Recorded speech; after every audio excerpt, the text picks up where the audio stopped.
ìyanu ńlá, ọba tó ń ṣe lójijì, ẹni ìyanu ńlá, ọba tó ń ṣe lójijì. Mo bẹ̀ sára wò nígbà tí retí pin, wá báyé mi wò kẹ́nu mi lè gbọ́rọ̀, ojú lè ti ọ̀tá kí n lè gbéga ọpẹ́.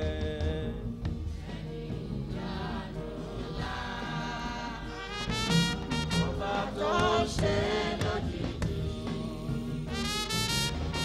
ẹni ìyanu ńlá, ọba tó ń ṣe lójijì. Mo bẹ̀ sára wò nígbà tí retí pin, wá báyé mi wò ẹnu mi lè gbọ́rọ̀, ojú lè ti ọ̀tá ilé gbéga ọpẹ́. Níbi gbogbo táráyé ti gbàgbé mi, níbi tá a sọ ohun rere kò sí o, ẹlẹ́rù nìyí ṣe ni kò sọ̀rọ̀ mi dayọ̀, ojú lè ti ọ̀tá kì í sì gbéga ọpẹ́. Ẹni ìyanu ńlá, ọba tó ń ṣe lójijì, ẹni ìyanu ńlá, ọba tó ń ṣe lójijì. Mo bẹ̀ sára wò nígbà tí retí pin, wá báyé mi wò ẹnu mi lè gbọ́rọ̀, ojú lè ti ọ̀tá ìṣe gbéga ọpẹ́. Ọmọ aláṣọ ló pè mí láyé, ṣùgbọ́n ayé ń fẹ́ kí n wà kìsà, ṣe lọ́mọ ẹlẹ́ran mi ń jẹ gungun o. Tó bá bẹ́ mi wò ìtàn mi á padà, màá ṣẹ́gun ọ̀tá n ó sì gbéga ọpẹ́. Ẹni ìyanu ńlá, ọba tó ń ṣe lójijì, ẹni ìyanu ńlá, ọba tó ń ṣe lójijì. Mo bẹ̀ sára wò nígbà tí retí pin, wá báyé mi wò ẹnu mi lè gbọ́rọ̀, ojú lè ti ọ̀tá ilé gbéga ọpẹ́.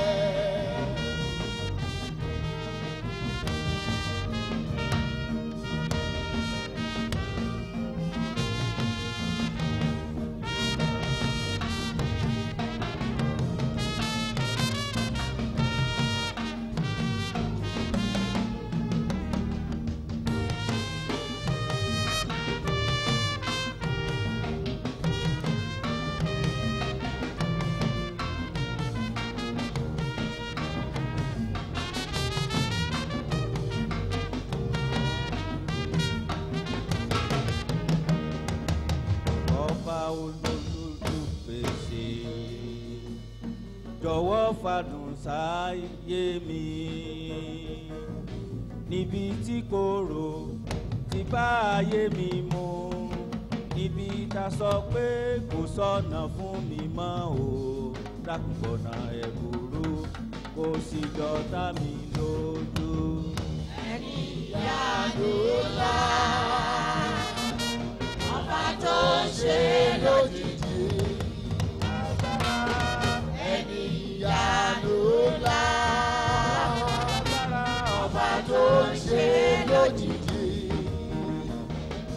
Mo bẹ̀ sára wò nígbà tí retí pin, wá báyé mi wò ẹnu mi lè gbọ́rọ̀, ojú lè ti ọ̀tá ìṣe gbéga ọpẹ́. Baba do wonder, oh, tètè do wonder, Ọlọ́run wá ṣe àánú rẹ̀ o.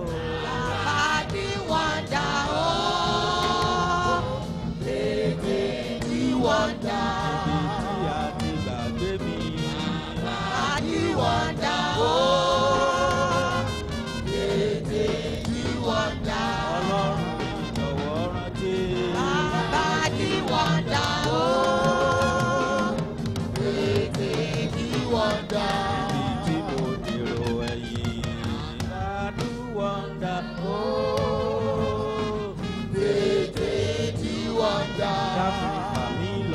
síwájú.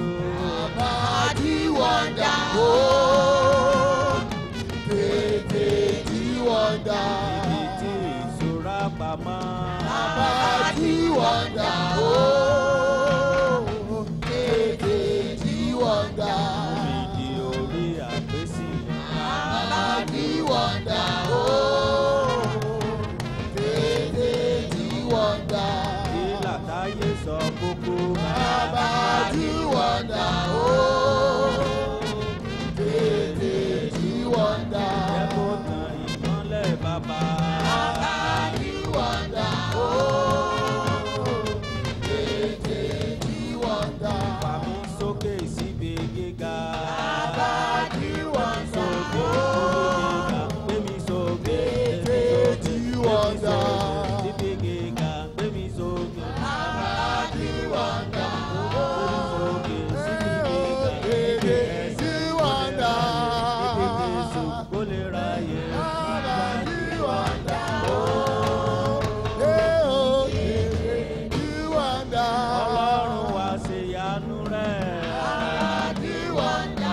Oh, tètè di wọ́ndà. Gbé mi sókè. Bàbá do wonder.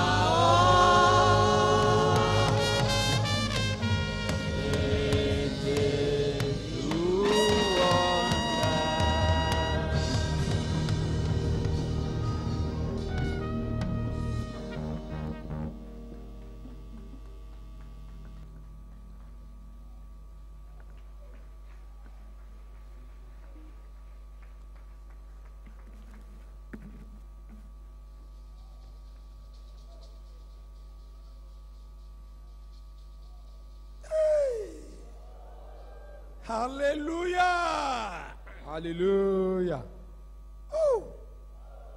Ṣó ti rẹ̀ wá?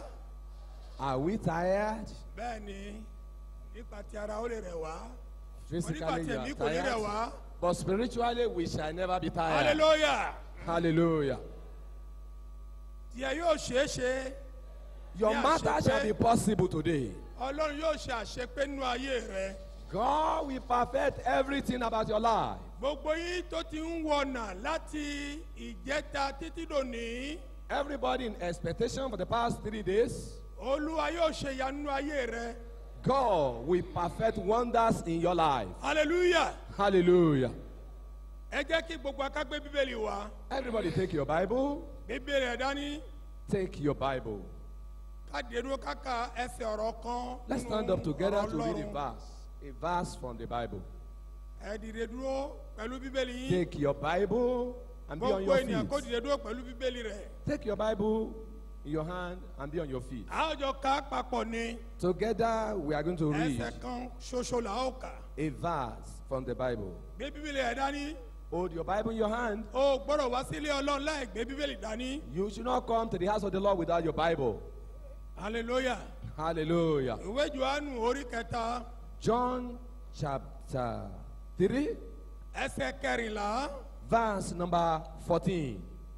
Ẹ ṣí Bíbélì yín. Open your Bible. Gbogbo wa lápapọ̀. We are going to read 1, together. 2, 3. Bí Mósè ti As gbé Moses ejò lifted up sókè the ní serpent in the aginjù. wilderness, Gẹ́gẹ́ bẹ́ẹ̀ ni a kò lè ṣe aláìgbé ọmọ ènìyàn sókè pẹ̀lú. Ọlọ́run kò fi ìbùkún sí kíkà ọ̀rọ̀ may rẹ̀. God bless the reading of His word. Hallelujah. Hallelujah. Ẹ wò ké ìrètí dé.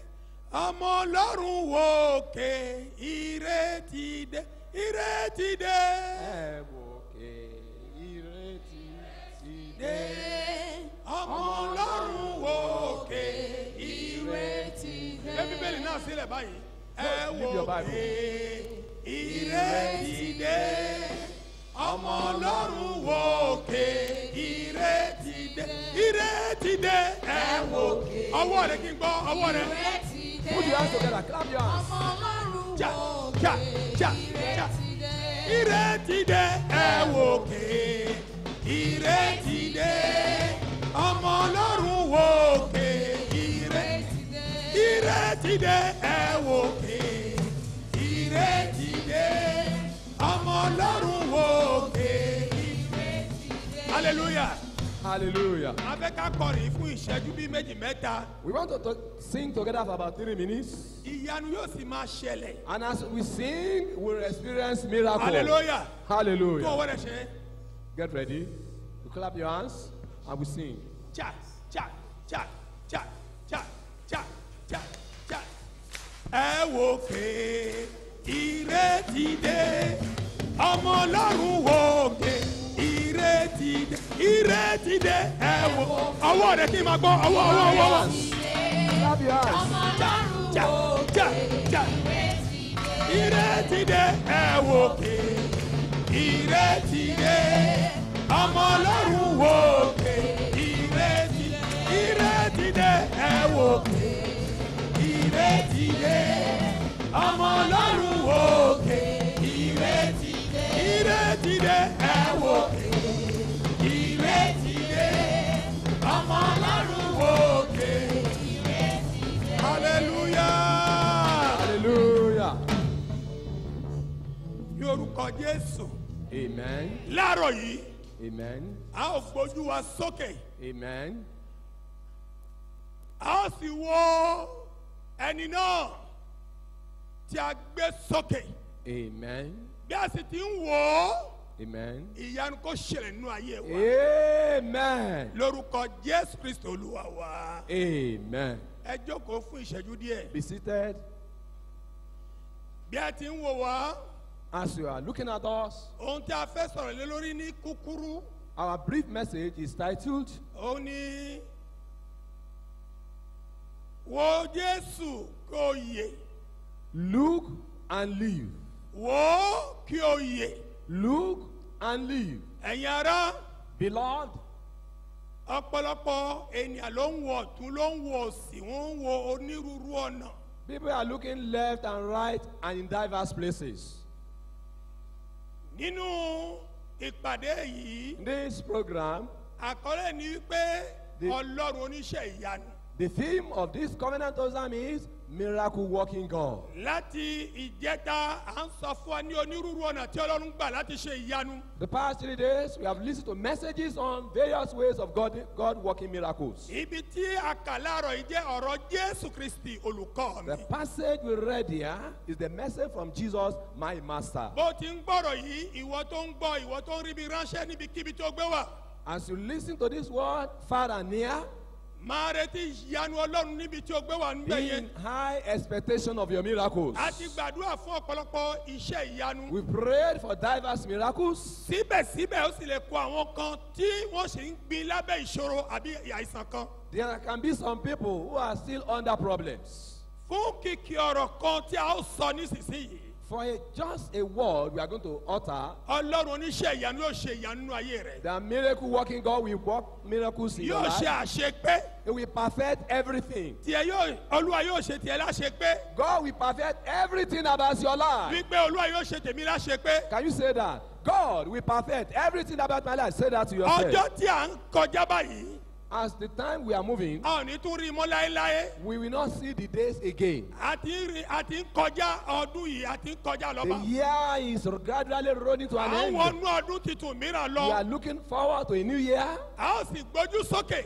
We are going to look up. Jésù wípé Jesus said, bí Mósè ti gbé ejò sókè ní aginjù, as Moses lifted the serpent in the gẹ́gẹ́ wilderness, bẹ́ẹ̀ ni a kò lè ṣe aláìgbé ọmọ ènìyàn sókè. so shall the Son of Man be lifted up, Kí ẹnikẹ́ni tí ó bá gbà á gbọ́, that whosoever will kí look ó má unto bàa him ṣègbé, will not perish, ṣùgbọ́n kí ó lè ní ìyà but ìnípẹ̀kun. have eternal life. Ẹ̀yin ará, Beloved, mi ò lè ṣe aláìfẹnu kan kúkúrú bí ìṣẹ̀lẹ̀ yẹn ṣe ṣẹlẹ̀. I cannot but tell you brief about this story. Nínú aginjù, In the wilderness, àwọn ọmọ Israẹli wọ́n sọ̀rọ̀ òdì sí Ọlọ́run, wọ́n sọ̀rọ̀ òdì sí Mósè. the Israelites blaspheme against God and Nínú ìwé Moses. Númérì 21, Numbers 21, a ò lè kà á nítorí àkókò. because of the time we are not going to read Ṣùgbọ́n it. nígbà tí wọ́n bẹ̀rẹ̀ sí sọ̀rọ̀ òdì sí Ọlọ́run, When they blaspheme against God. tó sọ̀rọ̀ òdì sí Mósè They, tó ń bla- kùn wọ́n kùn wọ́n kùn. they murmured against Moses. Bíbélì wípé The Bible says Ọlọ́run bínú. God was annoyed. Ọlọ́run bínú sí God wọn. was provoked to anger. Ọlọ́run ní jẹ́ ká hùwà tí a hù tí Ọlọ́run yóò fi May bínú we sí wa. never behave and bring God's wrath to our Ẹnìkan lives. kó ṣàmì. Can you say amen to Ọlọ́run that? ní bínú sí ọ. God will not be annoyed with you. Bí a ti ń rìn As you move from ní place to place, ọdún ògbólógbò yìí láti wọnú ọdún titun. and as we are moving from old year to the new year, Ọlọ́run ní jẹ́ ká hùwà tí a hù tí Ọlọ́run yóò fi bínú sí wa. we Ọlọ́run ní jẹ́ ká will hùwà náà. never do anything that will provoke God's anger. Ọlọ́run ní jẹ́ kó hùwà tí Ọlọ́run yóò fi bínú sí You will ọ. not misbehave, that God will be annoyed with you. Mo rò pé ẹnìkan yóò dáhùn pé àmì. Can you say Wọ́n amen? ní Ọlọ́run ní jẹ́ kó hùwà You will tí not do, wàá hù tí Ọlọ́run yóò fi bínú sí ọ. it is my prayer, you will not do anything that will make God to be annoyed with you. Nígbà tí àwọn ọmọ Israẹli wọ́n rìn láti aginjù láti lọ sí ilẹ̀ The ìlérí. Israelites were moving from the wilderness to the promised land. Níbẹ̀ wọ́n hùwà tí Ọlọ́run sì bínú sí wọn. Here they misbehaved and God was annoyed with Nígbà them. tí Ọlọ́run bínú sí wọn, When God was annoyed, ó rán àwọn ejò sí àárín wọn. God sent fiery serpent to their midst. Ejò bẹ̀rẹ̀ sí bù wọ́n The jẹ. serpent was biting them. Bí ejò yẹn bá ti ń bù wọ́n jẹ báyìí, And the serpent bites somebody. wọ́n bẹ̀rẹ̀ sí kú. That person will die. Bí ejò bá ti jẹ bu èèyàn If the jẹ, serpent bites anybody, kò sí ìrètí kankan mọ́. no remedy. Oró ń bẹ nínú ejò. There is poison in that snake. Ibi ló ń bẹ nínú ejò. There are evil in the snake. Ó ti bù wọ́n jẹ. As the snake will bite, Báwọn ikú ló ń kú lọ. death is the repercussion. Wọ́n wá ń kú lọ rẹpẹtẹ. So they die, many of Wọ́n them. ń kú lọ Many rẹpẹtẹ. of them died in the wilderness. Wọ́n wá sáré àwọn àgbààgbà wá lọ bá So the Mósè. elders went to Moses. Bàbá jọ Father, dáríjì wá. please help A us. ti ṣẹ̀ Ọlọ́run. We are sin against A God. ti ṣẹ̀ yín náà We are pẹ̀lú. sin against you, Moses. Ẹ dákun. Moses, pardon us. Bíbélì wípé The Bible says Mósè náà wá lọ bá Ọlọ́run. Moses went to God. Ó ní Ọlọ́run jọ. He said, God, please Dáríjì àwọn ènìyàn wọ̀nyí. forgive your Kó people o mú ejò yẹn kó o. and remove this fiery serpent. Ṣùgbọ́n Ọlọ́run dáhùn. But God responded, Oníṣẹ́ ìyanu. the miracle working God, Ọlọ́run oníṣẹ́ ìyanu. the miracle working God, Ọlọ́run oníṣẹ́ the ìyanu. miracle working God, Ọlọ́run oníṣẹ́ the ìyanu. miracle working Mo God, ní Ọlọ́run oníṣẹ́ God, the ìyanu. miracle worker. Ooh. Ọlọ́run oníṣẹ́ ìyanu dáhùn. The miracle working God answered, Èmi ò ní mú ejò yẹn kúrò. I will not remove that fiery serpent. Ṣùgbọ́n gbọ́ bí mo ti fẹ́ ṣe ìyanu mi But nìyí. listen, this is the way of my miracle. Ọlọ́run lè lo ohun tó bá wù láti fi ṣe God òkú. can use anything for his miracles. Ọlọ́run wá sọ fún Mósè. God told Moses, Ó ní ohun tí wàá ṣe nìyí. this is what you are going to do. Lọ nísinsìnyí. Go right now. Lọ́rọ̀ ejò pẹ̀lú ìrìn ẹ̀dẹ̀. Idẹ. Go and make serpent with brass. Lọ́rọ̀ ejò míì. Go and make a Pẹ̀lú brazen ìrìn serpent. idẹ. Go and make a brazen Kó o serpent. gbé sókè kó o gbé sórí ọ̀pá kó o And gbé the- sókè. Hang it on a pole. Ẹ wo ọ̀nà tí Ọlọ́run gbà láti mú ọ̀nà ìgbàlà wá. Look at the way God brought salvation. Ọ̀nà tó rọrùn jùlọ ní. Salvation is very Tó simple. sì ṣòro láti gbàgbọ́. So it is very simple. Ọlọ́run sọ fún Mósè wípé. God told Moses, Lọ́rọ̀ ejò mìíràn.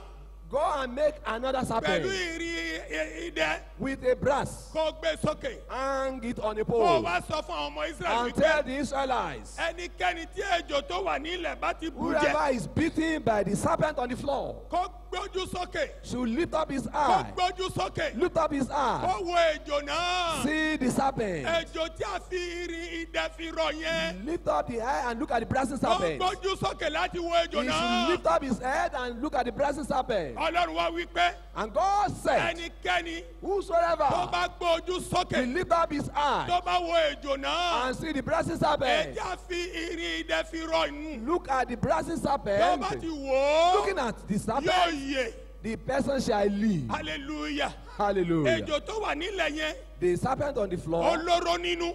with poison Olóró nínú. is poisonous. Mo ní olóró nínú. The serpent is poisonous. Ejò tó wà lókè yẹn. But the serpent on the Òun pole kò kì í dáhùn. is the remedy. Hallelujah. Hallelujah. Ṣùgbọ́n bí kì í dáhùn yẹn. But that solution Ó sì lágbára ju èyí tó wà nílẹ̀ lọ. is more powerful than the one on the ground. Hallelujah. Hallelujah. Ní kúkúrú. Briefly, Ọ̀pọ̀ àwọn ọmọ Israẹli. many Israelites, Àwọn míì wọn ò kà á kún pé ó ṣe pàtàkì. Many Israelites look down on the solution. nítorí pé wọ́n rí pé èyí tó wà nílẹ̀ yẹn Because lágbára tó ń They rìn can kiri. see the one on the ground, very powerful. báwo ni kí ejò kó bu ìyàn jẹ. How can the snake bite somebody? ẹ ní lọ wá òkúta dúdú àbí kẹ́ ẹ lọ wá ògùn kankan ẹ fi You pòórò have rẹ̀. not gathered things together, gather stones and some things together. wọ́n á ní káka gbójú We sókè just lift lásán. up our eyes. ẹlòmíì rí pé kíní yìí kò Some people say, this solution cannot bring solution. kò lè ṣeé ṣe bẹ́ẹ̀. It cannot possible. ẹlòmíì nígbà tí ó bá bù wọ́n jẹ. Some when they are beaten by the serpent, dípò kan gbójú sókè. instead of you to look up, nítorí pé ìgbàgbọ́ wọn ò rọ̀ because mọ́. their faith is not on that wọ́n á sáré serpent, láti lọ wá ògùn. they will run for solution mercy. wọ́n á sáré láti lọ wá òkúta They dúdú. will run from white thing or black wọ́n something. ń sáré láti lọ wá ewé kan tí They wọ́n fi want, ṣe they ọ̀rọ̀ want to fún. look for leads to form níbẹ̀ ni solution. wọ́n ò sì kú. As they are running up and down, then they die. ṣùgbọ́n But àwọn tó gba ọ̀rọ̀ náà gbọ́. those who believe the word of wọ́n bá Moses, gbójú sókè. as they lift up their eyes, wọ́n sì yè. they will live. ìwọ olùgbọ́ mi. My listeners, Jésù wá wí pé Jesus said, bí Mósè ti gbé ejò sókè ní as aginjù. Moses lifted up serpent in the wilderness, bẹ́ẹ̀ gẹ́gẹ́ ni a kò lè ṣe aláìgbé ọmọ ènìyàn sókè pẹ̀lú. so that the Son of Man be lifted up, kí ẹnikẹ́ni tí ó bá gbà á that gbọ́ whosoever believeth kó in má bàa him ṣègbé. will not perish, ṣùgbọ́n kó lè ní ìyà ìnípẹ̀kun. but we have eternal life. ẹ̀yin ará Beloved, ejò náà sì wà lórí ilẹ̀ lónìí. the serpent is still on the ground. àpẹẹrẹ ejò yẹn The example of that snake òun ni Sátánì tó wà lórí ilẹ̀ ayé. is the devil in the world, òun ni ìṣòro tó wà lórí ilẹ̀ ayé. is the problems in the world. òun ni ìdààmú tó wà lórí ilẹ̀ ayé. These are the troubles in the world. ìwọ olùgbọ́ mi My listeners, ejò wo ló ti bù ẹ́ jẹ. what serpent has beaten you? nígbà tí o sì ti gba àpá ejò yẹn Now that you have the mark of that serpent, kí ni o wá ń ṣe. what is your remedy? ǹjẹ́ wọ́n ń gbójú sókè láti wo Do you Jésù. lift up your eyes to see Jesus? gbogbo yẹn wá gbọ́ báyìí o. Everybody listen. mo fẹ́ sọ fún yín lónìí. May I tell you this? nígbà tí a ṣẹ̀ṣẹ̀ gbàgbọ́ When we first believed, a gbàgbọ́ pẹ̀lú ìgbóná ọkàn. we believed with fervent hearts. wọ́n sì kọ́ wa nígbà náà wípé We were taught then, gbóǹkóhun bá ṣẹlẹ̀ sí ọ. if anything happens to ohun tí you, wàá ṣe ni wípé the first thing kó is mú tọ Jésù wá. take your problems to Jesus. kó o sì gbàdúrà sí Jésù. Pray to Jesus. nígbà tí a gbàgbọ́ When we believed, ó tó bí 20 ọdún mi ò lo oògùn rí. 20 years experience in the Lord, I did not take a mi tablet. ò lo nǹkan kan I did not do any mercy nítorí pé a gbẹ́kẹ̀lé Jésù. because we believe Christ. bí ẹ ò bá ṣàìsàn báyìí If you are sick, gbogbo ọkàn ni pé kí àkókò aago ṣọ́ọ̀ṣì kó lù kó you'll be tètè dé ṣọ́ọ̀ṣì. expecting the time for the service to go to church. nítorí pé o gbàgbọ́ pé tó o bá dé ṣọ́ọ̀ṣì You believe that when you go to church, tó o bá gbàdúrà if you pray there, wàá sàn. you will be healed from your sickness. bẹ́ẹ̀ ló sì máa ń rí ní And so tòótọ́. it is then. ṣùgbọ́n lónìí But today, bí ẹnìkan bá ṣàìsàn if somebody is sick, dípò tí ó wo Jésù instead of you to look at Jesus, yóò sáré lọ sọ́dọ̀ ògùn you náà. go first to mercy. ìdí tí ìgbàgbọ́ púpọ̀ tutù lónìí. That's why the faith of some people are water, ó cold. dàbí àwọn ọmọ Israẹli tí ó gbàgbọ́ pé tí òun bá wo ìrì ẹ̀dẹ̀ lókè yẹn pé tí òun bá wò ó wọn ò yè wọn ò púpọ̀ ò gbàgbọ́. Just like the Israelites who did not believe that when they look at the rising serpent, they will live. púpọ̀ Christian lónìí kò gbàgbọ́ pé ní orúkọ Jésù pé wọn ò rí ìwòsàn wọn ò gbàgbọ́. Many Christians don't believe that in the name of Jesus they will receive their healing. mi ò lòdì sí oògùn I hospital am mi ò not lòdì sí. against orthodox medicine. ṣùgbọ́n tí mo fẹ́ sọ fún yín nìyí But what I'm saying is this. bí ẹ ti ń kó nú ọdún ògbólógbò yìí láti wọnú ọdún As tuntun we are living this year to the new year, gbogbo ìṣòro ayé yín all problems in your life, ẹ máa kọ́kọ́ gbé tọ̀ Jésù wá nọ́mbà take your first. problems to Jesus first. bí ẹ orí bá ń fọ́ ẹ You have headache? gbàdúrà náà. Pray first. tí inú bá ń run You ẹ́ have stomach ache? gbàdúrà náà. Pray first. ọ̀pọ̀lọpọ̀ ènìyàn Many people, bí orí bá ń fọ́ wọn if they experience headache, eré hospital ni yóò sáré they lọ will náà rush to the hospital. oògùn ni yóò sáré lọ wá náà They will look for medicine. ṣùgbọ́n nígbà àtijọ́ But in the olden days, kò rí bẹ́ẹ̀ it was not like that. bí nǹkan bá ń ṣe ọ́ When you have a problem, ó fẹ́ tọ̀ Jésù lọ you take it to ó Jesus. fẹ́ lọ gbàdúrà You pray first. lónìí Today, púpọ̀ ẹ wo ìpàdé tí a ń ṣe yìí báyìí look at what we are doing now. púpọ̀ àwọn ọmọ ìjọ yìí ló wà ní ìṣòro kan báyìí Many members of this church are in one problem or the púpọ̀ other. ló wà ní àìsàn Some are in sickness, ṣùgbọ́n ìgbàgbọ́ wọn ò rọ̀ mọ́ wípé tí òun bá wá síbí wọn but gba they ìwòsàn. don't have faith that if they come to the program, they will be healed. Ejò ń bù wọ́n jẹ. They are beaten by the snake. Dípò tí wọ́n gbójú sókè Instead of wọ́n. them to look unto Jesus. Hallelujah. Hallelujah. Ọmọ ènìyàn tí a gbé sókè. The Son of Man hung on a tree. Wọ́n ń sáré láti wá ọ̀rọ̀ yẹn lọ́dọ̀ àwọn dókítà àdó àwọn hospital. They now run first to the doctor. Nígbà tí àjẹ́ bá ṣe ọ́, oṣó ń ṣe ọ́, òun lọ láti lọ lo oògùn. When you- Báwo ni oògùn yẹn ṣe lè ṣiṣẹ́? When you are troubled by the witches and witchcrafts, you are using charm. It will not work. Gbogbo yín tí ó ń gbọ́ mi lónìí, All my listeners today, mo gbà yín níyànjú lórúkọ Jésù. I want to advise you in the name of the Lord Jesus. Nígbà tí ìjọ yìí bá ní ètò àdúrà, When this church has a program, prayer program, tí o bá sì ní ìṣòro kan, and you have any problem, ní ìgbàgbọ́ wípé have faith tí o that bá wá, if you come to the tí o program, bá wá, if you come to the tí program, a bá gbàdúrà fún ọ, when you are prayed for, ó gba ìwòsàn. you will be healed. Ẹnìkan wà níbí báyìí láàárọ̀, Somebody is here now. ẹnìkan wò mí báyìí, Somebody is looking at me. tó sì gbàgbọ́ wípé And you have faith that tí mo bá gbàdúrà fún when ọ, I pray for you, ìṣòro wọn á tán. your problem will end. Ǹjẹ́ ẹnìkan wà mí? Is there somebody like that? Ó ti sùn. Are you sleeping? Hallelujah. Hallelujah. Yóò dáa fún ọ lórúkọ It Jésù. shall be well with you in Jesus' name. Ṣé wo ṣe rí nǹkan ìrìnsẹ̀ oríṣiríṣi ló wà lónìí? There are many things today. Míì jẹ́ ọ̀kadà. Some Okada. Ìgbàgbọ́ ẹlòmíì ìgbàgbọ́ bí ọ̀kadà ló ń Some gùn kiri. people's faith can be likened to Okada riding. Ìgbàgbọ́ ẹlòmíì ìgbàgbọ́ inú mọ́tò ni Mercedes ni. Some people's faith can be likened to sitting down inside Mercy Ní ọmọ Benz. ìgbàgbọ́ tiẹ̀ yìí tí ó lè jẹ́. What type of faith do you have? Ṣé ẹ rí ìgbàgbọ́ orí ọ̀kadà? The faith on Okada riding. Ṣé ẹ rí pé ẹlòmíì tó bá gun ọ̀kadà tó Some bá people, wẹ̀ when tó they bá are, gbẹ̀rù wo, when they are riding on Okada with heavy load, á wà lórí ọ̀kadà á tún gbé ẹrù ẹ̀ sórí lórí he ọ̀kadà will máa. put the heavy load on the head, Ṣé bẹ́ẹ̀ sitting ni? on the Okada. Is that it? Ṣé bẹ́ẹ̀ ni? Is that it? Ṣé bẹ́ẹ̀ ni? You are on Okada and you are carrying load on your head. Wọ́n ti sùn lọ ẹjọ́ yìí tọ́. Hallelujah. Hallelujah. Ṣùgbọ́n ẹni tó bá wà nínú mọ́tò Somebody in a vehicle, á gbẹ̀rù ẹ̀ sínú búùtù lọ. you put your load inside the boot. Àbí bẹ́ẹ̀ kọ́? Is that not it? Ẹ́ á gbẹ̀rù ẹ̀ sínú bó? You put your load inside the Sínú boot. búùtù. Á jókòó sínú Now mọ́tò. sit down, relax. Bíbélì wípé The Bible says, gbogbo àníyàn yín ẹ kó létà lórí. cast your anxiety unto Ẹ kó lé Jesus. Jésù. Cast your anxiety unto Him. Gbogbo àníyàn yín All your anxiety, ẹ wọnú Jésù. put them into Christ. Lónìí yìí, This mo day, gbà ẹ́ níyànjú. I want to encourage Ẹ you. gbójú sókè. Lift up your heads. Ẹ máa wo Jésù Kristì. Look at Jesus. Ní gbogbo àkókò ìṣòro. Know your problems, Ẹ and gbójú yín sókè. lift up your head and see Nígbà tí Jesus. ejò yẹn bá bù yín When jẹ. you are beaten by the snake, Nígbà tí ìṣòro kan bá dé bá when ọ. there is a problem, Níbi iṣẹ́ ni. your place of work, Ní ilé ọkọ ni. in your Òòrùn matrimonial home, àyàfẹ́ ni. you are lacking husband or Ọ̀rọ̀ wife, ọmọ bí you ni. don't have children, Òun ní àìsàn kan ni. you have one sickness or the other, Òun ní ìṣòro kan níbi iṣẹ́ ni. or your problem, your pregnancy is being Ejò ló ń bù ẹ́ aborted, jẹ. that is a sign of the snake Òun biting you. làlákàlà ni. Or that the problem of the enemy, Ogun kan dìde sí ọ ni. you have a problem, Ní ìdílé bàbá. the father's family, Ìdílé ọkọ. or the matrimonial home, Ìdílé ìyá. or your mother's home, Ejò ló ń bù ẹ́ that jẹ. is a sign of snake biting Gbójú you. sókè kó wo Jésù. Lift up your head and see Jesus. Jésù yóò tó wò. Jesus is enough for Mo ní us. Jésù tó wò. Jesus is enough for Ṣé us. Jésù tó wò fún ọ? Jesus is enough for you.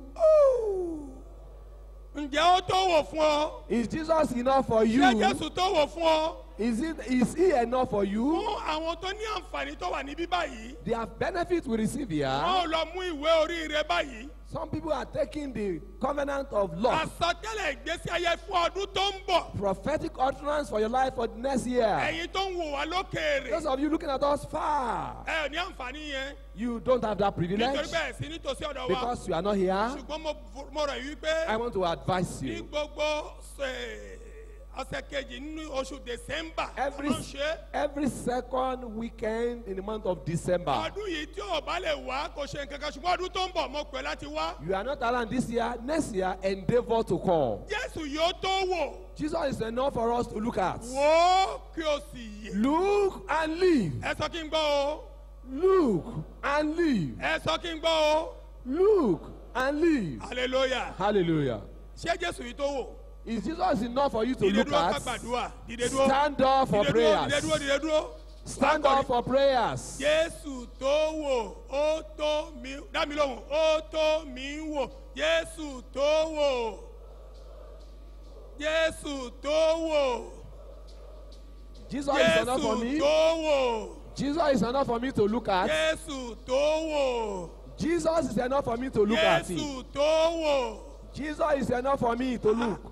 Hallelujah. Hallelujah. Ẹ sì ń sùn ní ẹjí. Wake up Hallelujah. from sleeping. Mo fẹ́ gbàdúrà fún ọ. I want to pray for you. Àti ẹ̀yin tó wà níbí àti ẹ̀yin tó wò mí lókèèrè. Those of you far and near, Àkọlé ọ̀rọ̀ mi ni wípé the topic is wò ó kí o yè. look and live. Hallelujah. Hallelujah. Jésù yóò tó wò. Jesus is enough for us to look at. A wá gbóhùn sókè láti We are gbàdúrà. going to raise up our voice to pray. A wá sọ fún Ọlọ́run. We tell the Lord, Olúwa, Lord, orí ọ̀fẹ́ láti máa wò ọ́. the grace to look at you, Láti máa gbójú sí ọ nígbà to gbogbo. lift up my head and look at you all the time. Ní àkókò ìṣòro At àti the, ìdààmú. at the time of my problem and Olúwa troubles, fún mi ní ọ̀rọ̀ ọ̀fẹ́ bẹ́ẹ̀. give me the grace to look at you. Ọ̀pọ̀ ní ọ̀rọ̀ ọ̀fẹ́ yẹn. Some is never to give you the Nígbà tí grace. ẹlòmíín bá ní nǹkan pẹ́rẹ́ báyìí, hospital ni ó ti sáré Some lọ. people, when they have any problem, they run to the Pẹ́rẹ́ hospital. báyìí ológun ni. They go to the herbalist. Ṣùgbọ́n ohun àkọ́kọ́ tí o gbọ́dọ̀ ṣe gẹ́gẹ́ bí onígbàgbọ́ kí ló gbọ́dọ̀ ṣe? As a Christian, Kí ló gbọ́dọ̀ ṣe? what's the first thing? Nígbà tí a bá ní ìpàdé báyìí tí a bá ń gbàdúrà kí ló yẹ kó o ṣe? What's the first thing?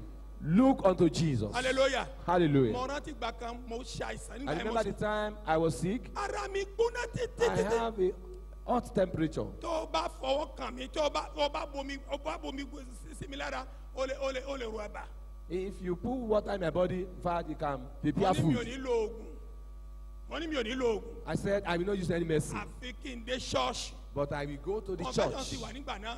And then there is a program there. Mo sì lọ bẹ́ẹ̀. I went to the church. Yàrá tí mo wà ẹnikẹ́ni ò lè gbé yàrá náà pẹ̀lú mi. My room, nobody can stay there with me. Ṣùgbọ́n mo dúpẹ́ lọ́wọ́ Ọlọ́run. But I bless the name of the Lord. Ọjọ́ kẹta kí convention tó parí. The third day, about 3 days to the end of the Jésù wò convention, mí sàn. the Lord Jesus healed me. Jésù wò mí sàn. The Lord Jesus healed me. Jésù wò mí sàn. He delivered me from Jésù wò sickness. mí sàn. Jesus healed me. Hallelujah. Hallelujah. Bí o bá wo Jésù When you Kristi, look at Jesus Christ, ojú òní tì ọ́. you will not be disappointed. Èmi àti ìyá mi ló wà nílé. My father, myself, and my mother were here. Ní àbúrò mi kékeré ìyẹn kú lóru.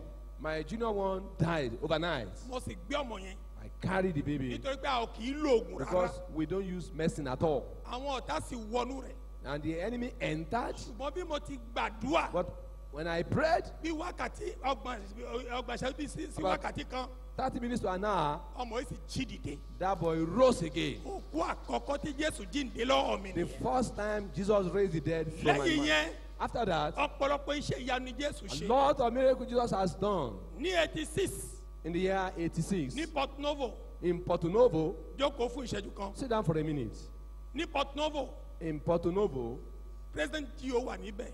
the present GO was Late an GO wà eyewitness. ńbẹ̀. The late GO was also there. Late General Evangelist wà ńbẹ̀. The late general A evangelist. ṣe ìpàdé kan ní Port Novo. We held a program in Porto Novo. Wọ́n kó àwọn abirùn wá. The people of diverse sickness were brought. Ọ̀pọ̀lọpọ̀ iṣẹ́ ìyanu Jésù ń ṣe. Jesus did a lot of miracles. Ọkùnrin kan wà tí ọmọ ẹ kú ní hospital. There was somebody that the husband died in the hospital. Ọmọ ẹ ti tó ọmọ ọdún 12. Then, about 12 years, Wọ́n ní ọmọ yẹn kú. they said the son died. Ó ní kí ni kò ń kó ṣe ọmọ kan ṣoṣo tóun ní. The only son died.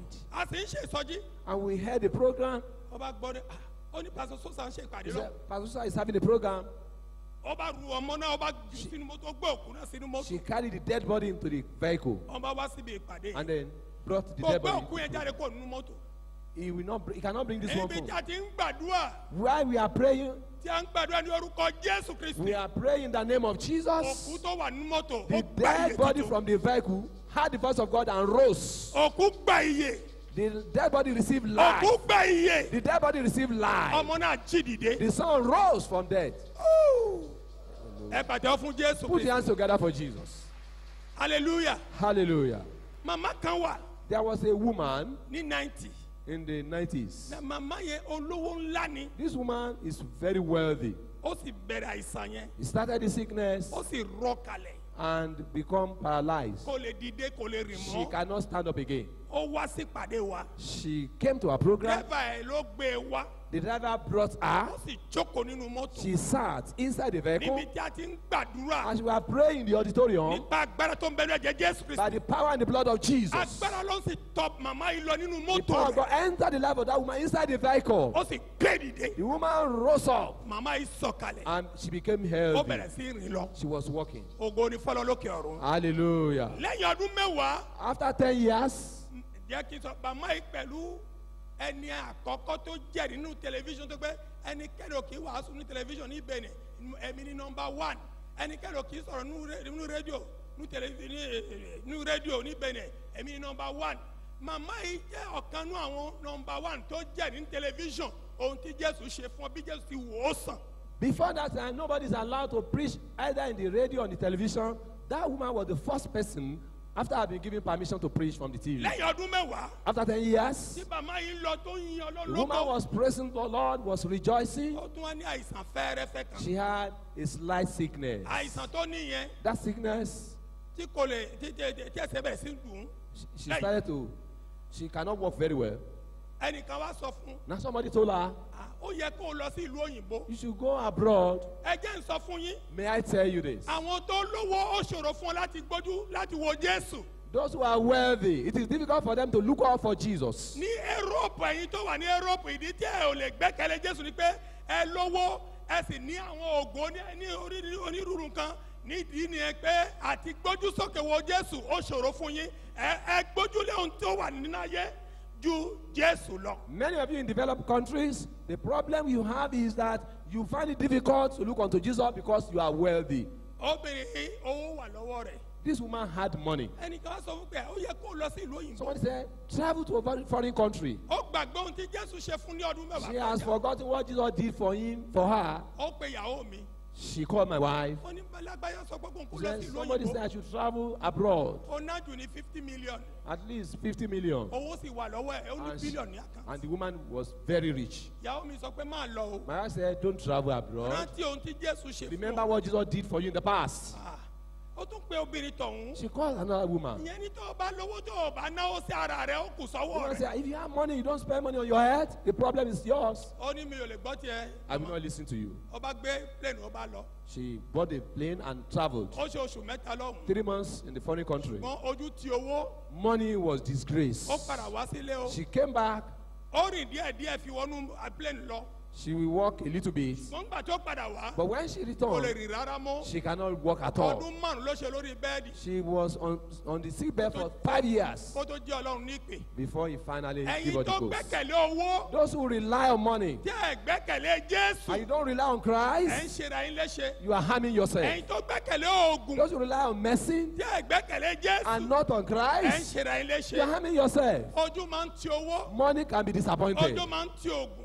Mercy can be disappointed. Ṣùgbọ́n ojú ò kì í ti ọmọ But Ọlọ́run. a child of God cannot be disappointed. Ní ìgbà kan tí mo bá gbàdúrà fún ènìyàn. Sometimes when I pray for somebody, Màá ní gbogbo oògùn tó ń lò kó o kó wọn dànù. I will say, all your charm, go and throw them Gbẹ́kẹ̀lé away. Jésù Kristi nìkan. Trust only in Jesus. Ìwọ tó wò mí láàárọ̀ yìí. You looking at me, Ó ń lo oògùn ọ̀hún láti ọdún yìí wá ó sì sàn. you have been using mercy for this years, you are Ìwọ not náà cured. wò lónìí. Try Jesus today. Fi oògùn yẹn sílẹ̀. Remove the charm from you. Gbójú sí Jésù. Look unto Jesus. Ejò yẹn ti bù ọ́ jẹ. You have been beaten by the snake. Gbójú sí Jésù. Look up unto Jesus. Ẹ jẹ́ ká gbàdúrà. Shall we pray? Hallelujah. Hallelujah. Hallelujah. Hallelujah.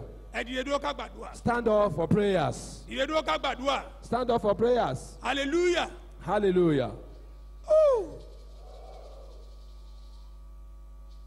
Agbára ń bẹ nínú ẹ̀jẹ̀ Jésù. Agbára ń bẹ, agbára ń bẹ nínú ẹ̀jẹ̀. Hallelujah. Agbára ń bẹ nínú ẹ̀jẹ̀ Jésù. Agbára ń bẹ, agbára ń bẹ nínú ẹ̀jẹ̀ rẹ̀.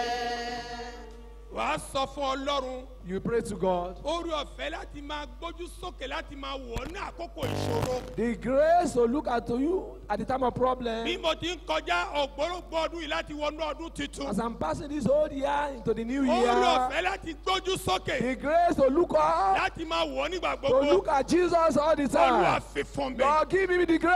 Olúwa fi fún mi. Lord, give me the grace. Gbàdúrà lórúkọ Jésù Kristi. Pray. Gbàdúrà lórúkọ Jésù. Raise up your voice and pray. Gbàdúrà lórúkọ Jésù. Raise up your voice and pray. Gbàdúrà lórúkọ Jésù. Raise up your voice and pray. Gbàdúrà lórúkọ Jésù. Open your mouth and pray. Gbàdúrà lórúkọ Jésù. Pray in the name of Jesus. The grace Gbàdúrà to look lórúkọ up, Jésù. to look up unto you at the time of problem. Lord, give me the grace, oh Lord.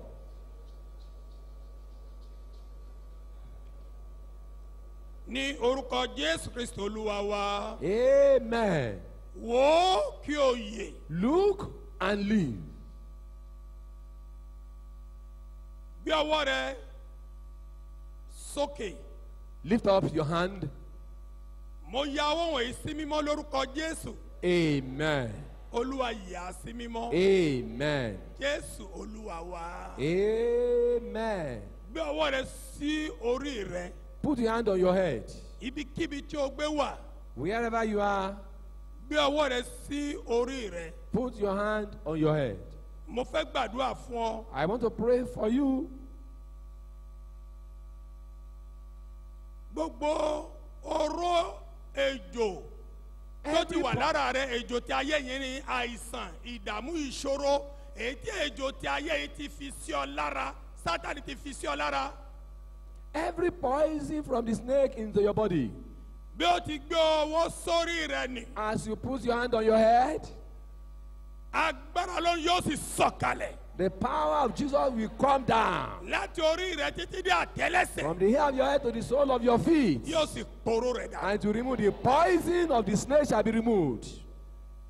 Gbogbo àìsàn tó ń bẹnu àgọ́ ara rẹ Every sickness in any part of your body. àti gbogbo ìṣòro ayé And rẹ, every problem of your life. wàá bójú wẹ̀yìn ò ní rí wọn You will mọ́. look back, you will never see your problems again. Wàá ṣàmì náà kórìlẹ̀. Respond with amen as I pray. Lẹ́yìn àdúrà mi, After my prayers, gbẹ́kẹ̀lé Ọlọ́run. trust in the Lord. Ìwọ tó ti jẹ́ ẹrú oògùn tẹ́lẹ̀, You that become slaves to charms, to ò mercy, ní jẹ́ ẹrú mọ́. you no more be slaves to mercy. Wàá dòmìnira. You be free indeed. Wò ó kí o sì yí. Look unto him Ní and live. orúkọ Jésù. Amen. Àmì yẹn kéré. Ní orúkọ Jésù. Amen. Ní orúkọ Jésù. Amen. Olúwa Ọlọ́run alágbára. Ìwọ ni oníṣẹ́ ìyanu. Yes. Ọ̀rẹ́ náà sọ pé wò ó kí o sì yè. Àwọn ènìyàn wọ̀nyí ejò ayé ti bù wọ́n jẹ ní onírúurú ọ̀nà. A sì kọ wípé bí Mósè ti gbé ejò sókè ní aginjù, bẹ́ẹ̀ gẹ́gẹ́ lẹ́ a kò lè ṣẹlẹ̀ gbé ọmọ ènìyàn sókè.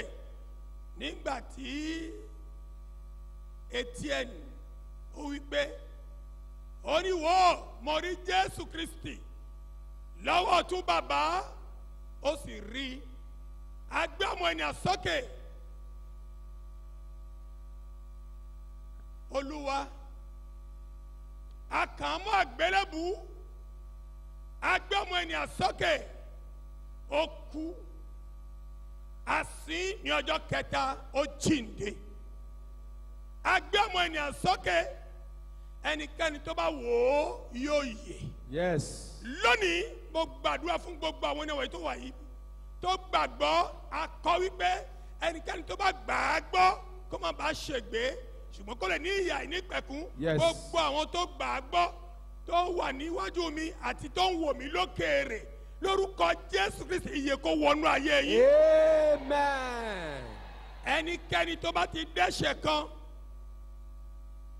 tó lànà sílẹ̀ tí ejò yẹn fi bù ú jẹ bí ti àwọn ọmọ Ísírẹ́lì ti gbà ní, nítorí pé wọ́n kùn sí Ọlọ́run àti Mósè. Mo gbàdúrà lórúkọ Jésù, Olúwa bá mi dáríjì wọ́n. Amen.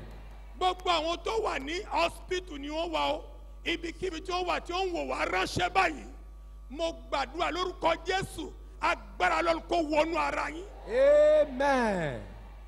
láti orí títí dé àtẹ́lẹsẹ̀ mo gbàdúrà agbára Jésù Kristi tó ń ṣiṣẹ́ ìyanu kó wọnú ayé yín. Amen. Gbogbo àìsàn gbogbo ìdààmú tí ọ̀tá ti kó sí yín lára tí ejò ti kó sí yín lára èyí tó jẹ́ oró nínú àgọ́ ara yín a lè pè mí ní hypertension a lè pè mí ní diabetes a lè pè mí ní fibrom a lè pè mí ní onírúurú àìsàn ẹ̀fọ́rí inú rírun àti bẹ́ẹ̀ bẹ́ẹ̀ lọ apá rírọ ojú fífọ́ ẹ̀tí dídí gbogbo nǹkan wọ̀nyí ó jẹ́ iṣẹ́ ejò tó buni jẹ́. Mo gbàdúrà lónìí bí ó ti ń gbójú sókè tí ó ń wo ìwọ Jésù Kristi gbogbo orúkọ ìpátákọ́lá kó jáde kó dára o. Amen. Ìwọ ti fún wa ní àṣẹ láti rìn lórí ejò àti paramọ́lẹ̀ ó sì wí pé kò ní pa wá lára. Gbogbo àwọn ènìyàn wọ̀nyí lónìí tó ti gbọ́ ọ̀rọ̀ náà mo gbàdúrà lórúkọ Jésù Kristi gbogbo oró tó ń bẹnu àgọ́ ara ètò ń dà ọ́ láàmú láti ọjọ́ ìwá tó di ẹrú oògùn ó di ẹrú hospital bí dókítà kan bá ti ṣílẹ̀kùn ìwọ ni yóò débẹ̀ tí eléwé kan bá ti ṣílẹ̀kùn ìwọ ni yóò débẹ̀ lónìí lórúkọ Jésù dominira. Amen. Àmì yẹn kéré dominira. Amen. Dominira. Amen. Dominira. Amen. Dominira. Amen. Dominira. Amen. Dominira. Amen. Mo gbàdúrà lónìí gbogbo ìdààmú gbogbo oró gbogbo àìsàn gbogbo ríro ara ẹlòmíì wà ń bẹ ara ń ro ó lo oògùn títí oògùn ò gbọ́ ẹlòmíì wà kò lè rọrùn sùn ó ṣe títí kò rọrùn sùn ẹlòmíì wà gbogbo apá rẹ̀ gbogbo ara lónìí lórúkọ Jésù gbogbo ẹ̀ pátápátá tí gbòǹgbò Olúwa fàátù. Amen. Jésù fàátù. Amen. Olúwa fàátù. Amen. Jésù fàátù. Amen. Olúwa fàátù. Amen. Jésù fàátù. Amen. Mo mú yín láradá nípa agbára tó ń bẹ ní ẹ̀jẹ̀ Jésù ẹgbẹ̀mú láradá. Amen. Ìwọ tó ń lálàkàlà ò ní lálàkàlà mọ́. Amen. Ìwọ tó ń wò mí nínú tẹlifíṣàn yìí tó ń wò mí ránṣẹ́ lórúkọ Jésù ò ní lálàkàlà mọ́. Amen. Gbogbo ẹ̀jẹ̀ rúru lórúkọ Jésù ẹ̀jẹ̀ ò ní ru mọ́. Amen. Ó parabọ̀ sípò lónìí. Amen. Gba ìwòsàn rẹ. Amen. Gba ìmúláradá rẹ. Amen. Ìwọ tí apá rẹ rọ nísinsìnyí apá náà kó jí dìde. Agbára kó wọnú apá náà. Amen. Kó gba ìmúláradá. Amen. Kó gba ìwòsàn. Amen. Láti sísìn lọ. Amen. Ohun tí o lè ṣe tẹ́lẹ̀ kó o ṣe báyìí. Amen. Ìwọ tí o ní iṣẹ́ Olúwa yóò pèsè iṣẹ́ fún ọ. Amen. Ìwọ tí o ní ilé Ọlọ́run yóò pèsè ilé fún ọ. Amen. Ìwọ tí o lọ́kọ Ọlọ́run yóò pèsè ọkọ fún ọ. Amen. Ìwọ tí o láya Ọlọ́run yóò pèsè aya fún ọ. Amen. Ìwọ tí o lọ́mọ Olúwa yóò fún ọ lọ́mọ. Amen. Bí a ti ń wọnú ọdún tuntun lọ ayọ̀ àti ìgbéraga yóò jẹ́ tirẹ̀. Amen. Oore ọ̀fẹ́ láti máa gbójú sókè láti máa wo Jésù Kristi ní ìgbà gbogbo Ọlọ́run kó fi oore ọ̀fẹ́ náà fún ẹnìkankan wa. Amen. Àlàáfíà Ọlọ́run kó wà pẹ̀lú wa. Amen. Ní orúkọ Jésù Kristi Olúwa wa. Amen. Gbé ọwọ́ rẹ̀ méjì sókè. Raise up your two hands. Bẹ̀rẹ̀ sí dúpẹ́ lọ́wọ́ Jésù. Appreciate the Lord Jesus. Gbé Jésù mo dúpẹ́ lọ́wọ́ rẹ. Jesus, I thank you. Gbé ojú rẹ sókè pé mo kó máa dúpẹ́ lọ́wọ́ Jésù. Say the Lord Jesus. Olúwa mo I dúpẹ́ thank you. nítorí pé o ṣe tèmi I thank you láṣẹ pé because you have done my own. oró ejò The poison of ó ti snake yọ kò lára mi. you have removed from my life. Ó sọ mí You have dòmìnira. set me free. Dúpẹ́ lọ́wọ́ I Jésù Kristi. appreciate Jesus. Dúpẹ́ lọ́wọ́ Jésù. I appreciate Jesus.